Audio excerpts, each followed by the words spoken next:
Okay, clear 'em. Orders in.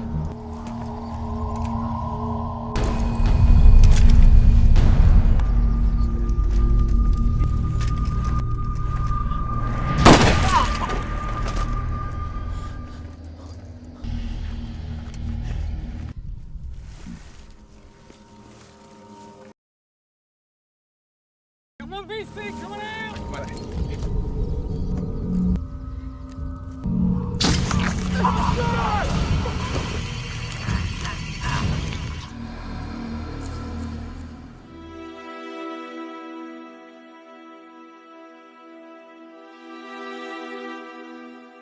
Pada tahun 1955, di bawah Presiden John F. Kennedy, lalu kemudian Lyndon B. Johnson, Amerika menyatakan perang terhadap Vietnam Utara yang didukung oleh Uni Soviet dan Tiongkok. Penyebabnya adalah karena Amerika dibayangi ketakutan akan gelombang komunisme yang sedang menyebar di Asia Tenggara. Akhirnya sejarah mencatat bahwa pernyataan perang itu adalah keputusan yang sangat buruk sebab Vietnam memiliki pasukan yang luar biasa, yaitu Vietcong. Selama perang kemerdekaan Vietnam dari otoritas kolonial Perancis, akhirnya tahun 1940-an, pasukan komunis Vietnam Utara mulai menggali jaringan terowongan di bawah medan hutan Vietnam Selatan. Dan kemudian pada awal 1960-an, ketika Amerika Serikat semakin meningkatkan kehadiran militernya di Vietnam untuk mendukung rezim non-komunis di Vietnam Selatan, dan karena Amerika Serikat sangat bergantung pada pengeboman udara, maka pasukan Vietnam Utara dan Vietcong secara bertahap memperluas terowongannya. Terowongan dengan tinggi 80 cm dan lebar 60 cm ini mampu menghubungkan basis hubungan Vietcong melalui jarak sekitar 250 km. Terowongan ini tertanam dari pinggiran Saigon sampai ke perbatasan Kamboja. Terowongan ini tumbuh menjadi desa bawah tanah dan terowongan ini dinamai terowongan Cu Chi. Jadi film yang akan kita bahas kali ini berjudul Tunnel Rats. Tunnel Rats menjadi gambaran tentang pertempuran di terowongan Cu Chi, di mana tim khusus Amerika akan memasukkan terowongan Cu Chi untuk memerangi musuhnya selama perang Vietnam. Nah, jadi sebelum kita masuk ke dalam isi ceritanya, saya kembali mengingatkan kalau video ini berisi full spoiler dari film Tunnel Rats. Jika kalian tidak terganggu dengan spoiler, jadi langsung saja kita masuk ke dalam isi ceritanya.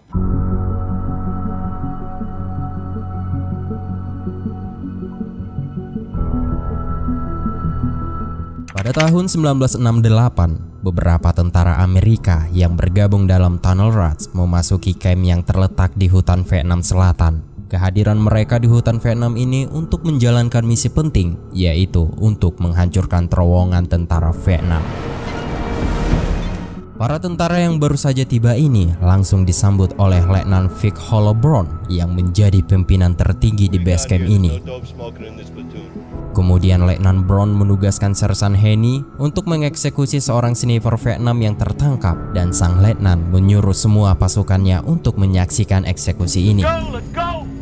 Tujuan Letnan Brown menyuruh semua pasukan barunya hadir dalam eksekusi ini karena ia ingin menunjukkan bahwa dalam peperangan tidak memiliki belas kasih kepada musuh. Kemudian Sersan Henny tanpa mikir panjang langsung mengeksekusi sniper Vietnam ini dari atas pohon. Setelah menyaksikan eksekusi tersebut, membuat para prajurit baru ini terhenyak. Begitu juga dengan Sersan Henny. Sebenarnya ia sangat terpukul dengan perintah itu. Namun bagaimanapun, perintah tetaplah perintah. Dan ketika semua prajurit sudah pergi, Sersan Henny langsung menangis sejadi-jadinya karena merasa sangat bersalah. Kemudian saat jam makan siang, prajurit Amerika dihidangkan makanan dengan gizi dan protein yang cukup lengkap dengan kursi dan meja makan. Para prajurit dapat saling berbincang satu sama lain. Namun, meskipun begitu, para prajurit ini masih mengeluh dikarenakan rasa makanan dari dapur umum mereka yang tidak sedap. Di malam harinya, para tentara yang tegang ini tak bisa tidur tenang karena esok pagi pasukan Tunnel Rats akan menjalankan misi paling berbahaya. Kemudian Leeford mengajak Ferran untuk menenangkan diri. Di esok harinya, sekitar jam 8 pagi, para prajurit diperintahkan untuk bergerak maju ke dalam hutan. Di tengah hutan Vietnam Selatan ini, para pasukan sangat teliti dalam melangkah untuk menghindari jebakan. Namun tanpa mereka sadari, ternyata tentara Vietnam terlebih dahulu mengetahui keberadaan mereka. Setelah menelusuri hutan lebih dalam lagi, Letnan Brown menemukan pintu masuk terowongan yang hanya berukuran 40 x 40 cm dengan penutup dari papan kayu. Untuk ini Gary bersukarela menjadi pioner dan masuk pertama kali. Ia hanya membawa pistol Colt M19 dan sebuah senter. Terowongan yang hanya berukuran 80 x 60 cm ini membuat Gary kesusahan bergerak, dan tak lama dari situ tiba-tiba Gary tertembak. Mendengar suara tembakan, salah satu prajurit bernama Johnson langsung masuk untuk membantu Gary. Tak lama kemudian, ia kembali dengan membawa Gary yang sudah terluka parah di bagian perutnya. Tak disebutkan siapa yang menembak Gary, namun kejadian ini membuat suasana menjadi sangat menegangkan, apalagi saat melihat Gary menghembuskan nafas terakhirnya. Kini Johnson pun turun sekali lagi untuk membuntui cabang terowongan ini dengan sebuah granat.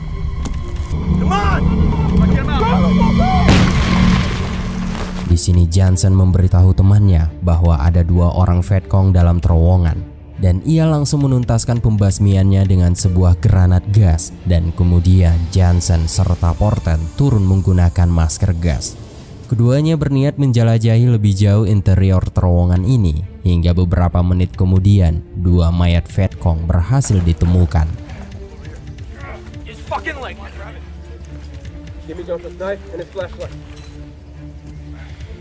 Kemudian mereka berencana akan meledakkan terowongan ini. Johnson dan Porten kembali masuk ke dalam dengan membawa radio komunikasi dan 1 box TNT dengan pemicunya. Granat gas memang sudah pudar, tapi kengerian masih kental dalam terowongan. Itu terbukti adanya jebakan-jebakan tradisional Vietcong yang tak kalah mematikan.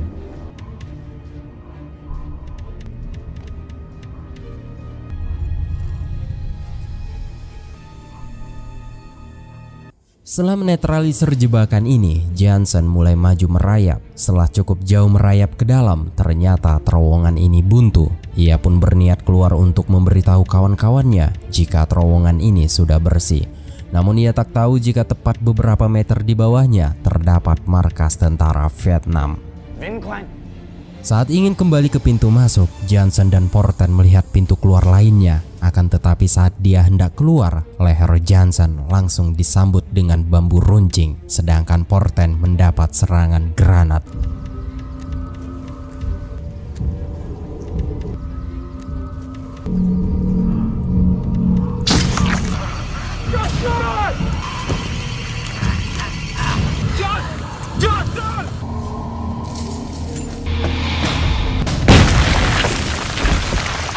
Cukup 1 Vietcong perempuan untuk menghabisi 2 orang pasukan khusus Amerika. Gadis yang bernama Fumai ini masuk melalui lubang yang lain. Di dalam sana ia menerima sebuah pesan dari seorang anak kecil untuk membantu menguburkan kawannya. Di sisi lain, ternyata Porten masih hidup. Ia hanya tertimbun tanah, sedangkan pelotonnya kontak radio tak bisa dilakukan. Menyadari ada yang salah, Sersan Henny langsung bergegas berangkat bersama Green dan Verano. Saat Sersan Henny dan kedua temannya memeriksa ke depan, mereka betapa kaget melihat kondisi Johnson yang terbunuh secara mengenaskan. Kemudian mereka kembali ke lubang pertama dan mengabarkan jika Johnson sudah tewas dan Porten belum mereka temukan. Lalu Miller mengatakan jika radio mereka ternyata rusak dan tak bisa menghubungi Letnan Brown. Hal ini pun membuat Sersan Henny sedikit panik dan memutuskan membawa Verano dan Green untuk turun ke terowongan, sementara Miller dan Gravitt ditugaskan untuk kembali ke markas. Ketika di dalam terowongan, Sersan Henny yang sudah berpengalaman berhasil menemukan jika terowongan yang mereka masuki ternyata bercabang di 2 arah. Mungkin inilah yang membuat Porten dan Johnson tersasar, dan kemudian Henny yang terus melanjutkan penelusurannya tiba-tiba terkena punji stick atau jebakan jajaran bambu runcing.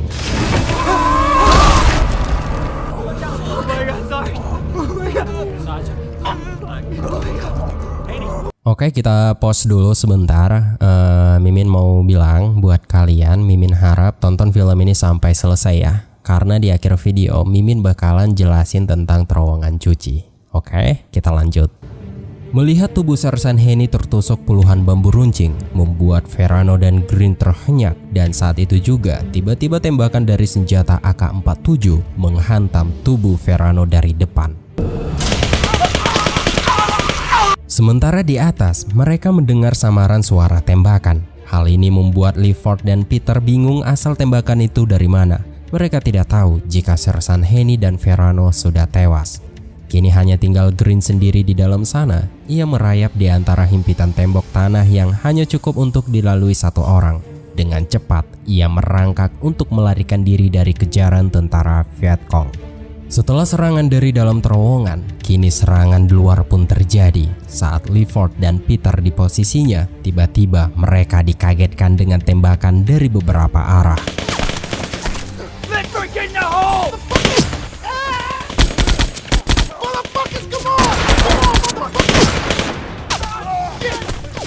Kini mereka berdua benar-benar terkepung. Tak ada tempat untuk berlindung. Mereka berdua terpaksa masuk ke dalam terowongan kematian.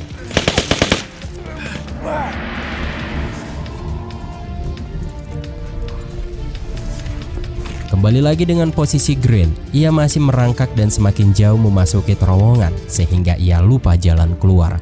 Begitu juga dengan Clifford dan Peter yang sudah masuk ke terowongan. Sementara itu, di markas tentara Amerika, tanpa disangka mereka juga mendapat serangan dadakan dari Vietcong.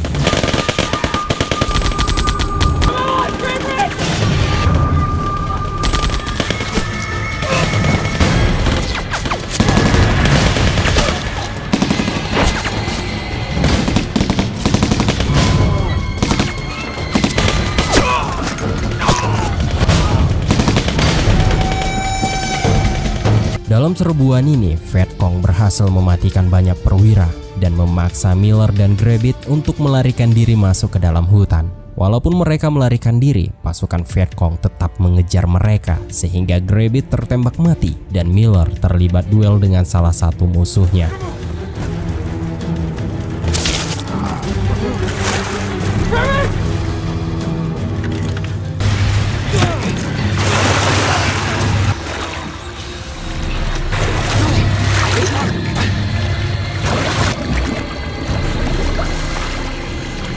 Sementara itu, markas tentara Amerika ini masih digempur habis-habisan oleh pasukan Vietcong. Melihat pasukan Vietcong terus berdatangan, Letnan Burt memutuskan untuk menghubungi markas besar dan meminta bantuan udara. Hotel 1, this is Zebra 3. I need an airstrike on my position. I need an airstrike on my position. Di dalam terowongan, Porten sudah sadar setelah tertimpa tanah. Ia kembali merayap mencari jalan keluar. Setelah cukup lama merayap, ia sampai di sebuah cabang yang penuh dengan air. Tak ada jalan lain, terpaksa Porten memasuki sungai bawah tanah dan terus maju mengikuti sumber air.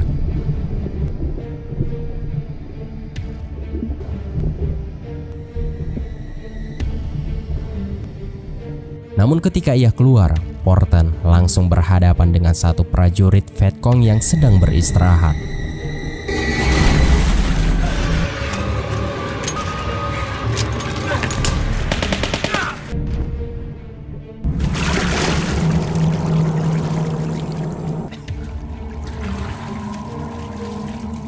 Sementara di sisi lain terowongan, Green akhirnya bertemu dengan Clifford dan Peter yang sedang sekarat. Mereka bertiga pun langsung bergegas mencari pintu keluar. Namun cabang demi cabang, terowongan ini menyimpan kegelapan dan teror. Saat Clifford tertinggal di belakang, secara tiba-tiba dari arah belakang Fumai muncul dan langsung membunuh Clifford dengan cara menikam dan merobek perut Clifford dengan belatinya. Sementara Peter dan Green hanya bisa melihat tapi tak bisa menolong.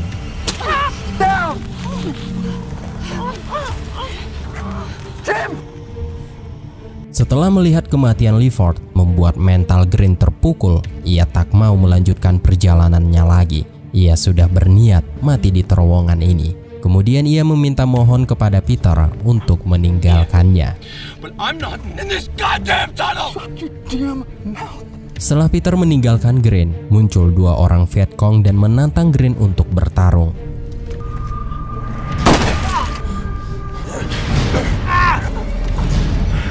Walaupun mental Green sudah terpukul, ia masih bisa memenangkan pertarungan ini. Dari puluhan pasukan khusus Tunnel Rats, kini hanya tersisa Green, Peter, Porten, dan Miller yang masih bernafas meski Miller berada di luar terowongan. Kini akhirnya Green kembali semangat untuk melanjutkan hidupnya. Meskipun ia belum tahu nasibnya seperti apa di dalam terowongan ini, ia kembali merayap dan menemukan sebuah cabang yang tertutup dengan rangkaian kayu. Dalam kesibukannya itu, Green tidak menyadari bahwa dirinya ternyata diikuti salah satu prajurit Vietcong dan Green masuk dalam jebakan. Ketika Green masih berusaha menghancurkan penutup, dengan cepat prajurit Vietcong ini menutup jalan untuk balik dan rangkaian kayu di depan Green ini ternyata itu penghambat aliran air dari cabang terowongan.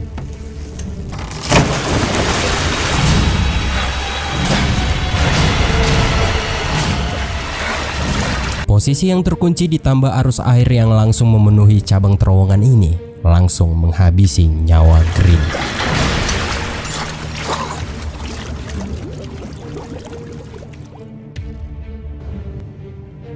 Sementara di cabang lain, Peter tersasar dan masuk ke bunker Fomai. Dengan bahasa yang berbeda, Peter berusaha mati-matian meyakinkan Fomai jika ia tidak berniat membunuh Fomai serta anak-anaknya. Peter hanya ingin keluar dari terowongan ini. Please, please, I'm not gonna hurt your children. I just wanna go home.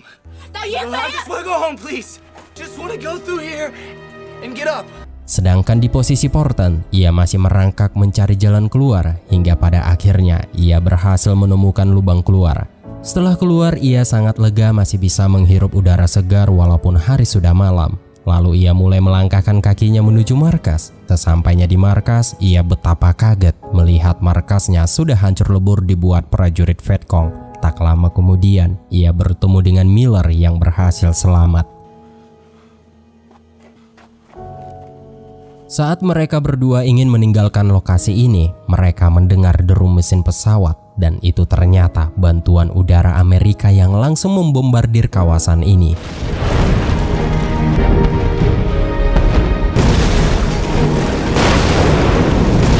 Ledakan dahsyat ini mengguncang bunker tempat Fomai dan meruntuhkan semua interiornya. Setelah serangan udara berhenti, kini Peter dan Fomai serta anak-anaknya terjebak di dalam bunker. Itu dikarenakan cabang terowongan di bunker ini tertutup longsor terkena efek serangan udara dan terpaksa mereka harus menggali bersama untuk bisa keluar dari bunker ini.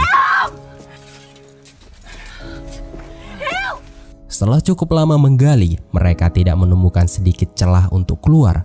Galian itu seperti tidak ada ujungnya, apalagi mereka dalam keadaan haus dan lapar. Mereka sudah pasrah untuk mati di dalam sana. Dan di akhir film, cahaya yang menerangi bunker ini berlahan-lahan mulai padam. Dan film pun selesai.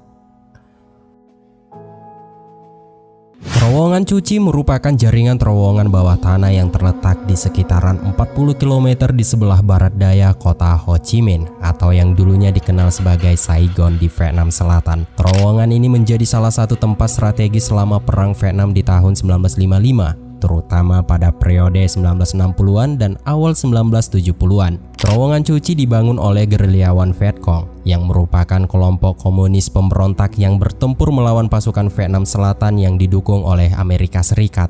Tujuan utama terowongan ini adalah untuk menyediakan tempat perlindungan, komunikasi, dan pergerakan rahasia bagi Vietcong yang memungkinkan untuk melancarkan serangan mendadak dan melarikan diri dengan cepat sebelum pasukan musuh dapat merespon mereka. Ada beberapa fakta menarik tentang pasukan Vietcong selama Perang Vietnam.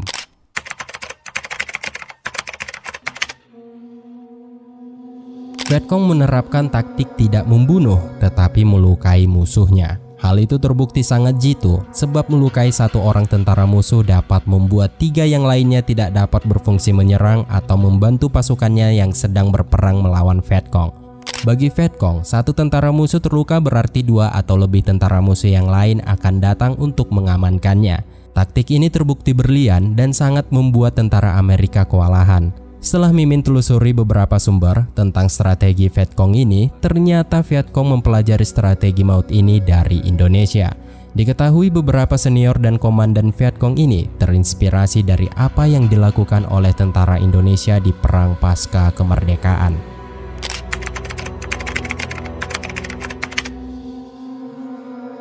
Pasukan Vietcong yang notabene pandai bergerilya sangat memahami bagaimana medan geografis sehingga dapat mengatur strategi gerilya dengan apik. Seperti di film yang baru saja saya ceritakan, mereka membangun lorong bawah tanah atau tunnel rats yang hanya bisa dimasuki oleh Vietcong.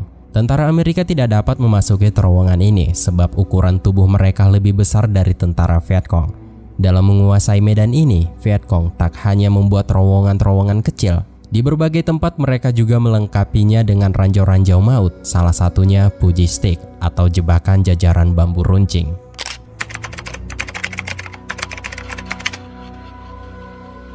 Ketika Vietcong bersembunyi di dalam terowongan cuci, tentara Amerika mengirim beberapa anjing untuk masuk ke terowongan.